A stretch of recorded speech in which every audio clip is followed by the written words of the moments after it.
Hey, welcome back to Renegade Riders.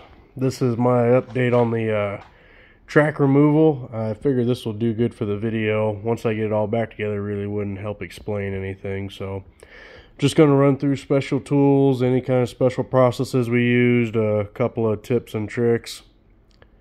Don't really have a way to edit videos yet, so this is how we're doing it. Only special tools I really needed on this whole project was this just takes off the castle nuts on the brake side.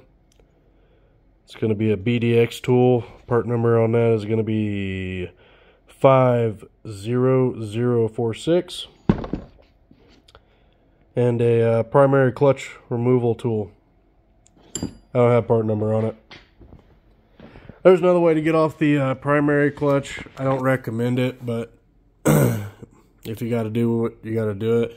You can just loosen up the bolt on this, and with the clutch removed, you could use the engine to rev it up and pop it off. I've done that out in the field. I don't recommend it, but you got to do what you got to do, I guess, to get the job done. In this case, though, I had the proper tool.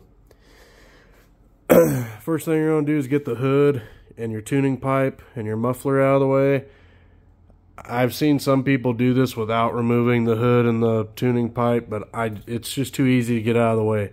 And it makes it a lot easier when we get on the other side to take the chain case and all that out.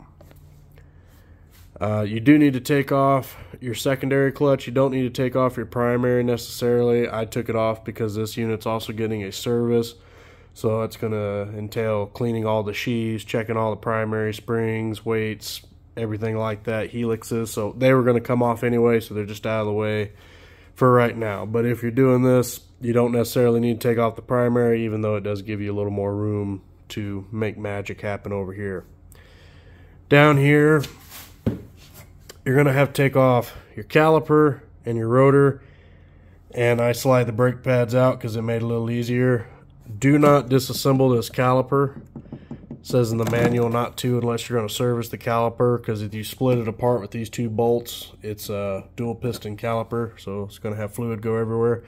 So what I did is just loosened it up on the retaining plate. The bolts are come through on this way, 3 bolts, 10 millimeter. Take all 3 of those out, and then what you're going to do is shove the shaft into the chain case as far as you can. So you'll probably need to disassemble the chain case side first and get all your chain and both your gears off and all your snap rings off, so you actually will be able to push the shaft in far enough to work the rotor and the brake caliper off. Once you get that off, that's going to be pretty much finished up for this side.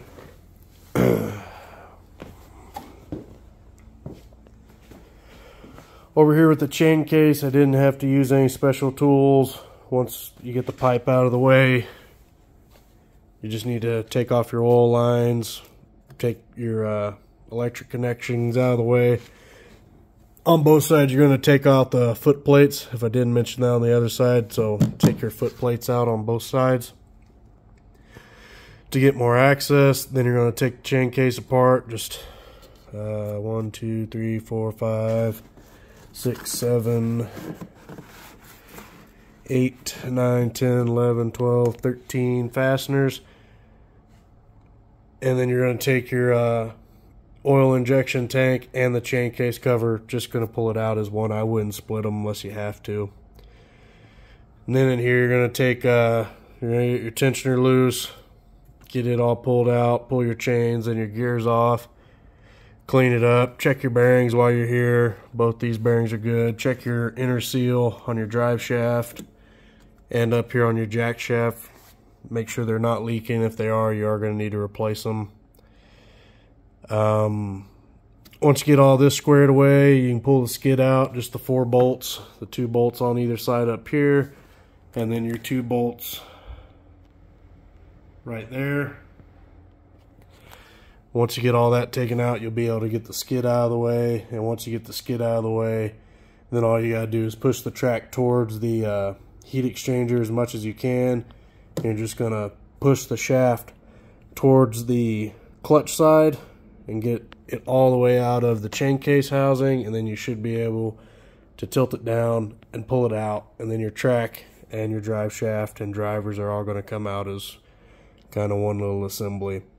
I didn't have too much trouble doing any of this. There's lots of manuals you can get from like Country Cat. You can download a manual and print it off. That's what I have going on in my situation. Didn't really find any huge issues. The only real special tool you might need is that BDX one. If you want to do it right, you can use a chisel and a punch, but you can't put a torque wrench on a chisel and a punch. So I bought the socket because I like things to be torqued.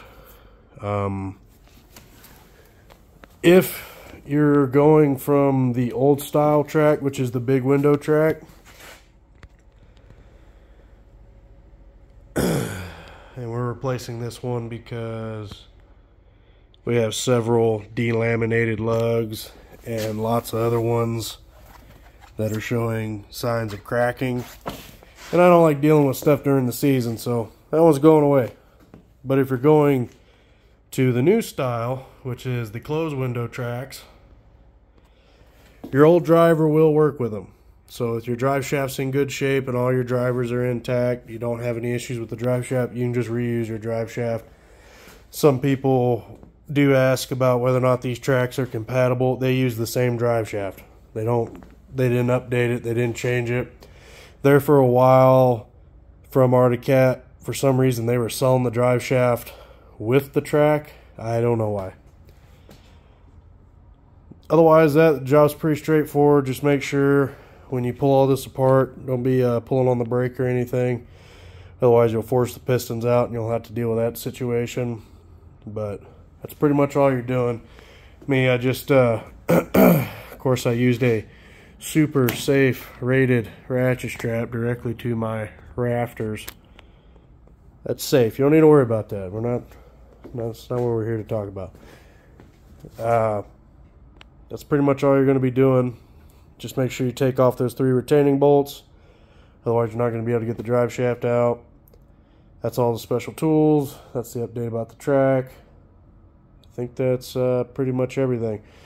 So I'm going to put this back together. If I have any assembly tips, I'll make a separate video about them. I don't think I will, though. This one's going to be pretty straightforward. I am going to put engine assembly lubricant on all these bearings and seal surfaces when I put it back together.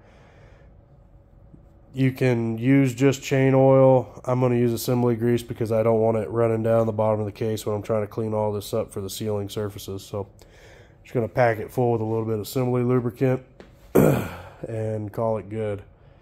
As far as that's all we got for the track removal. I'm going to make a couple other videos on replacing this float because you have a fuel gauge that doesn't work. Typically these sending units don't ever go bad. What typically happens is the float gets a crack in it and it sinks. All you're going to do is take the bolts out, move the unit, but that's going to be for a different video. We have another unit that's coming in for a clutch retrofit, and I'm going to weigh those clutches in that video. And yeah, that's pretty much it. So thank you guys for watching. Like and subscribe. Bye.